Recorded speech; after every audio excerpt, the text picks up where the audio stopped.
জানি আমার ভিডিও তোমাদের কারোরই ভালো লাগে, যে একটা শখ আমার ভিডিও বানানোটা, খুব একটা শখ, খুবই ভালো লাগে আমার ভিডিও বানানো। ভিডিও বানানোর মাথা মুন্ডু কিছুই জানি না, কি করে ব্লগে কথা বলতে হয়, কি করে ভিডিওটা এডিট করতে হয়, কোথা থেকে করলে ভালো হবে, কোথা থেকে মন্দ হবে, কিন্তু সেটাই বুঝি না। তো যাই হোক, আমি যেরকম পারছি সেটাই করছি, সেরকম ভাবেই তোমাদের সাথে কথা বলছি। এটা ভুল হবে অবশ্যই তোমরা বলো আর একটু ক্ষমা করে দিও। তো দেখো, সকাল সকাল উঠে কিন্তু আমি আজকে উঠেছি, তখন মোটামুটি 6টা সাড়ে 6টার মতো বাজে।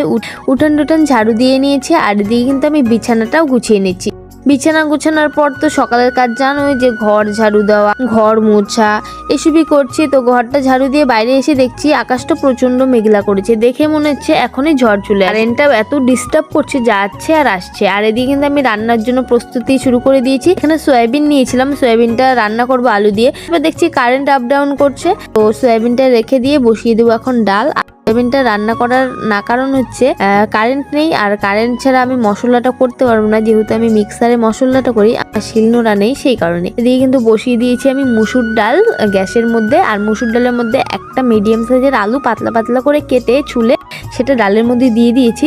খালি ডালটার থেকে না আলু মিক্স করে যদি ডালটা রান্না করো, মুসুর ডালটা দারুণ টেস্ট। এদিকে দেখো আমার মুসুর ডালটা কিন্তু অনেকটা হয়ে গেছে, লবণ দিয়ে বসিয়ে দিয়েছি। আর দিকে ডালটার মধ্যে ফেনা চলে এসছে, ফেনাগুলো ফেলিয়ে এটার মধ্যে দিয়ে দিচ্ছি আমি হচ্ছে পেঁয়াজ কুচি, আর দিয়েছি কাঁচা লঙ্কা চিড়ে দিয়েছি। আর রাতের কিছু ভাত ছিল, দেখছি ভাবলাম যে হয়তো ভালো আছে, কিন্তু দেখছি একদম পুরো নষ্ট হয়ে অনেকগুলো ভাত ছিল। তো ভাত ফেলতে না আমার খুবই কষ্ট হয়, সত্যি কথা, ছোট থেকে অনেক কষ্ট করেছি ভাতের জন্য। তারপর এদিকে দেখছি যে জলও কম, ড্রামের মধ্যে অল্প একটু জল আছে, আর তোমাদের দাদাভাইও নেই। তো যতটুকু জল ছিল ড্রামের সবটা কিন্তু ঢেলে চাল ধুয়ে ভাতটা বসিয়ে দিয়েছি, আর বোতলেও যা যা জল ছিল সম্পূর্ণটা দিয়ে দিয়েছি। তারপরে ভাবছিলাম যে ভাত খাওয়ার সময় আমি কি খাবো, তো সেটা নিয়ে টেনশনে ছিলাম। তো এদিকে কিন্তু আমি কারেন্টটা চলে এসেছে, যেহেতু ইন্ডাকশনে ভাতটা বসিয়ে দিয়েছি তাড়াতাড়ি, আর আমার গ্যাসটা একদমই কম আছে, তার জন্য ইন্ডাকশনেও সেটা করে রান্না করছি। তারপরে এদিকে আমি মুখটুক ধুয়ে নিলাম, মুখটুক ধুয়ে ভাবলাম যে না, একবারে স্নানটা করে নিই, যেহেতু আমাদের কলের জল ভালো না, মোটর দিয়ে সব কিছু করতে হয়। তো মোটর জলটা দিয়ে তাড়াতাড়ি এদিকে গ্যাসের ফ্লেমটা কমিয়ে আমি এদিকে স্নান করে ঝটপট কিন্তু আমি পুজোটা দিয়ে নিচ্ছি। কারণ এদিকে আবার সব কিছু বসিয়ে দিয়েছি, ভাত ডাল ঢাল বসিয়ে দিয়েছি, তার জন্য তাড়াহুড়ো করে কিন্তু পুজোটাও স্নান করে দিয়ে নিয়েছি।